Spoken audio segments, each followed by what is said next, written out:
Voter লিস্টের সংশোধনী নিয়ে দুটো পার্টির দুটো অবস্থান। তৃণমূল কংগ্রেস চাইছে যে একটি নামও যেন বাদ না যায়, অর্থাৎ তারা চাইছেই না যে ভোটার লিস্টের সংশোধন এই রাজ্যে প্রয়োজন আছে। কিন্তু অন্যদিকে এই রাজ্যের বিরোধী দল তারা বলছে যে ভোটার লিস্টের সংশোধন তো অবশ্যই দরকার আছে এবং বেছে বেছে যারা বাংলাদেশিরা আছে, অবৈধ অনুপ্রবেশকারীরা আছে, তাদেরকে চিহ্নিত করতে হবে এবং সেই সব ভুয়ো ভোটারদের ভোটার তালিকা থেকে বাদ দিতে হবে। এখন টোটাল কাজটাই কে করবে? পুরো কাজটাই করবে নির্বাচন কমিশন তার পদ্ধতিতে।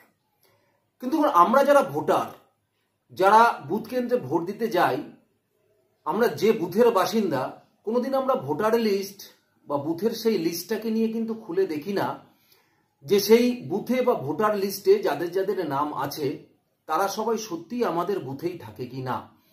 কারণ এটা সবার পক্ষে চেনা জানাও সম্ভব হয়ে ওঠে না। আর যারা সাধারণ ভোটার তারা এই বিষয়ে কোনো নজরও দেয় না। নজর দেয় কারা? যারা রাজনৈতিক এজেন্ট আছে তারা দেয়। কিন্তু আপনি কি জানেন যে আপনি যে বুথে ভোট দিচ্ছেন সেই বুথেই দিনের পর দিন এমন কিছু নাম সেই ভোটার লিস্টে থেকে গেছে যারা শুধুমাত্র ভোটের সময় আসে, ভোট দেয় আর চলে যায়, আপনি জানতেও পারেন না। কিন্তু আপনি হয়তো ভোটের ফলাফলের পরে আপনি ভাবছেন যে কি করে তৃণমূল কংগ্রেস জয়লাভ করলো বা কি করে শাসক দল জয়লাভ করলো। আমি তো আমার ভোটটা বিরোধীকেই দিয়েছিলাম, আমি তো চেয়েছিলাম বিজেপি এবারে ক্ষমতায় আসুক এবং হাওয়া যা ছিল বিজেপি ক্ষমতায় আসুক, কিন্তু তাহলেও তৃণমূল কংগ্রেস জিতে যাচ্ছে কেন? কারণ দেখুন, আপনি যতই ভোট দেন না কেন, এই ভুতুরে ভোটারের কিছু শতাংশ সবসময় দাঁড়িয়ে এই ভোটার লিস্টে থেকে যাচ্ছে। তার মধ্যে মৃত ভোটার আছে, এরকম অনেক মানুষ আছে যারা ওখানে বসবাস করে, পরবর্তীকালে ট্রান্সফার হয়ে গেছে কিন্তু নাম কাটায়নি, সেই নামটা রয়ে গেছে। এবং কয়েকজন ভোটার আছে যার নাম একাধিকবার সে আপনার ওই বুথের ওই ভোটার লিস্টেই রয়ে গেছে। এবং বেশ কিছু লোকের নাম সেখানে রয়েছে যে নামটা ইচ্ছাকৃতভাবে শাসক দলের পক্ষ থেকে তুলে দেওয়া হয়েছে, যারা শুধুমাত্র ভোটের সময় আসে আর চলে যায়, তারা মূলত এই দেশের বাসিন্দাই নয় বা এই দেশের নাগরিকই নয়। ঠিক এরকমই একটা ভোটার লিস্ট পশ্চিমবঙ্গের বিরোধী দলনেতা শুভেন্দু অধিকারী সোশ্যাল মিডিয়ায় পোস্ট করেছে। এবং তিনি সোশ্যাল মিডিয়ায় তিনি লিখেছেন, তিনি বলছেন যে বারুইপুর পূর্ব বিধানসভার 101, 102, 104, 105 নম্বর বুথগুলোতে 100% হিন্দুদের বসবাস। অর্থাৎ এই বুথগুলোতে যতগুলো ভোটার আছে না কেন প্রত্যেকটা ভোটারই হিন্দু, অর্থাৎ হিন্দু ছাড়া কোনো মুসলমান সম্প্রদায় এই বুথে নেই। একজনও মুসলমান সম্প্রদায়ের মানুষের বসবাস না থাকা সত্ত্বেও ভোটার লিস্টে হঠাৎ করে মুসলিম ভোটারদের নাম জ্বলজ্বল করছে, যারা আদতেই ভারতীয় নাগরিক নয়, সকলেই বাংলাদেশ। অর্থাৎ যে বুথে 100% হিন্দু, হঠাৎ করে দেখা যাচ্ছে সেই বুথে মুসলমান সম্প্রদায়ের নাম, যারা সেই বুথে থাকেই না এবং তারা যার ফলে এই ভারতবর্ষের নাগরিক কিনা, তারা বাংলাদেশের। এবং তিনি 102 নম্বর বুথের কথা উল্লেখ করে সেখানে বলেছেন, তিনি বলেছেন রাজ্যের বিভিন্ন বিধানসভায় বেশিরভাগ বুথের ভোটার তালিকায় এই ধরনের ভুয়ো ভোটার বিদ্যমান। অবিলম্বে নির্বাচন কমিশনের ভোটার তালিকায় সংশোধনের কাজ শুরু করা উচিত, তবেই এই ধরনের ভুতুরে বিদেশি ভোটারদের নাম বাদ পড়বে। এরাই প্রকৃত মমতা ব্যানার্জির ভোট ব্যাংক। এই কারণেই ভুয়ো নাম বাদ পড়ায় মমতা ব্যানার্জি আতঙ্কিত। দেখুন, এক একটি বিধানসভায় মোটামুটি 300 বুথ তো থাকেই।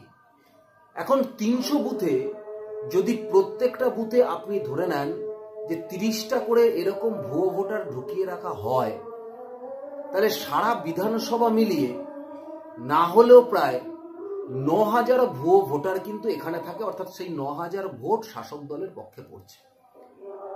এবং সেখানে কিছু শতাংশ থাকবে যারা মৃত ভোটার, কিছু শতাংশ যারা ট্রান্সফার হয়ে গেছে। আসলে যারা বিএলও হিসাবে নির্বাচন কমিশন নিযুক্ত করে না, যারা বিএলও হিসাবে সারা বছর কাজ করে এবং তারা সরকার থেকে ভাতাও পায়, কিন্তু তারা প্রকৃতপক্ষে কাজ করে না। তারা ওই ভোটের আগে এসে একটু কাজ করে, তাছাড়া কাজ করে না। মূলত তাদের কাজটাই হচ্ছে সেই যে বুথের তিনি বিএলও হবে সেই বুথে ঘুরে ঘুরে যদি কোনো বাড়ির কেউ মারা যায় সেই মৃত নামটা সেই ভোটার লিস্ট থেকে বাদ দেওয়া, কোনো নতুন নাম উঠলে সেগুলো দেখা, কেউ ট্রান্সফার হয়ে গেলে সেই ভোটার তালিকা তাকে সেই অ্যাড্রেস অনুযায়ী সেই অ্যাড্রেসে ভোটার তালিকা যাতে তারা ট্রান্সফার করে নেয়, সেই সমস্ত জিনিস কিন্তু তার দেখার কাজ। কিন্তু বিএলওরা এই ধরনের কাজ সারা বছর কিছু করে না, শুধু বুকে হাওয়া লাগিয়ে ঘুরে বেড়ায়। কারণ অধিকাংশ যে সমস্ত বিএলওরা এখন কাজ করছে তারা মূলত সিপিএম এর জামানায় চাকরি পেয়েছে বা তৃণমূলের জামানায় চাকরি পেয়েছে। আর তৃণমূলের জামানায় যারা চাকরি পেয়েছে তারা তৃণমূলের কথা মতোই সেখানে কাজ করে, তৃণমূলের এজেন্টরা যে যা বলে তাই করে।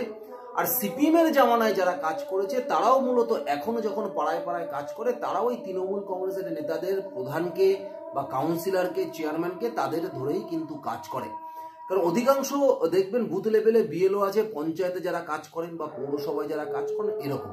আর এখন অধিকাংশ পৌরসভা বলুন, পঞ্চায়েত বলুন, সেগুলো শাসক দলের আন্ডারেই রয়েছে, সুতরাং তাদের কথা মতোই তাদের কাজ করতে হয়। তাই দীর্ঘদিন ধরে এই মৃত ভোটার একাধিকবার নাম থাকা বা ট্রান্সফার হয়ে যাওয়া, এই ধরনের নাম এরা কাটে না, বরং কাউন্সিলরের কথা মতো অনেক ফেক নাম তারা ভোটার লিস্টে বারবার তুলে দিচ্ছে, বারবার ভোটার লিস্টে তুলে দিচ্ছে।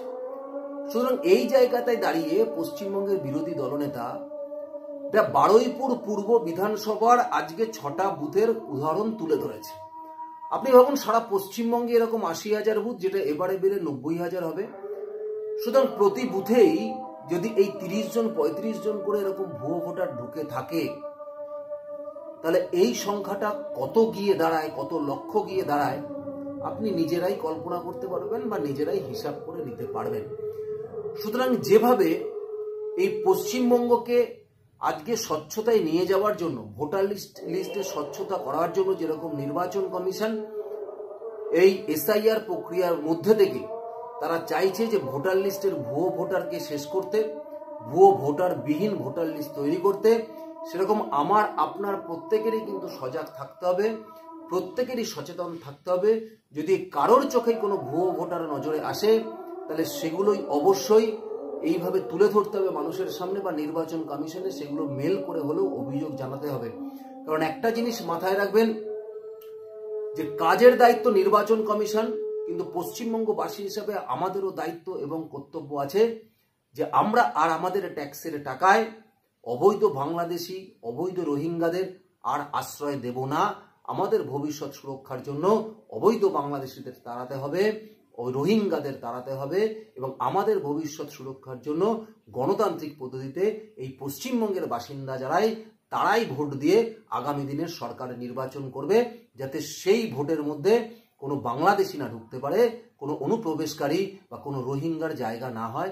এটার জন্য আমাদের সবার কিন্তু সচেতন থাকবার প্রয়োজন আছে। ধন্যবাদ, নমস্কার।